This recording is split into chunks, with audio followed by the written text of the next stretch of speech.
Hey, what's going on, gentlemen? It's me, Truck, right here. Hey, I just had a quick story. I was on the phone with a lady friend of mine. We were talking about strange incidents. When you're driving. And people are under tension, people acting crazy nowadays. But it took me back to the time. This is probably around 2011. In this picture, you see my Beretta 8040 Mini Cougar. It's a 40 caliber Beretta, of course.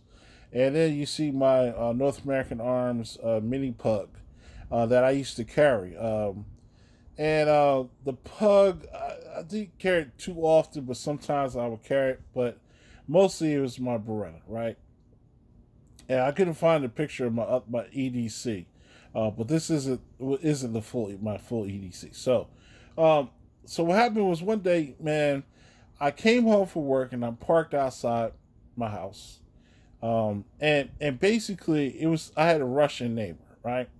Now the Russian guy, he seemed kind of cool. This is when I was married, so he was kind of, he would speak to us and speak to my ex-wife and me. So basically, but he had some friends. Apparently, I think he was into some type of martial arts, probably Russian martial arts, something like that. And he had some friends from his dojo used to come by. Sometimes they'd be in uniform and all that. So I said, okay, all right, fine. I ain't got no beef with nobody. I'm just here to live and go to work, right? So basically, um, in my line of work, I got paperwork, a lot of paperwork, right? I'm a psychotherapist, so and I see clients in wherever they are, in the home, at school, wherever they're at, right? So basically, I would come home, I would park, and I would go home my paperwork in the parking lot, or in front of the house, right? So basically, um, I was out there doing my stuff, had my briefcase out on the passenger seat, had my clipboard and all that stuff up on the stairwell. So I was doing paperwork, DAP notes. Any of you that are therapists know what a DAP note is. So I'm doing my DAP notes for the day. So I don't like to bring work home. So basically, I'm doing that, and I look up, and these dudes is in their trunk, right? But they turned around and they looking at me all hard. I'm like, yo, so I wonder why these guys are staring at me, right?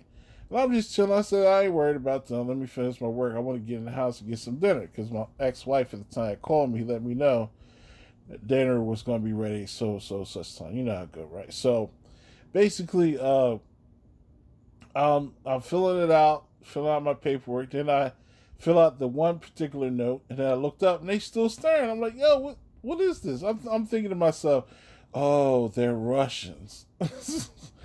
Oh, they think they're tough. They think they're tougher than a black man that grew up in the hood, in the ghetto. I said, okay, it's time to teach them a lesson. So what I did was I took my clipboard with the paperwork and I put it on the passenger seat. I still had my seatbelt on, so I unhooked my seatbelt and I pulled over the side. And what I did, because at the time I had a truck, I had a Ford Expedition, right? So at the time, they couldn't see up into my truck, so I unhooked my seatbelt and I leaned my body because I'm a big boy, so I leaned towards the window and I pulled out my 40 caliber. They didn't see it, but I put it right there on the console in between the seats.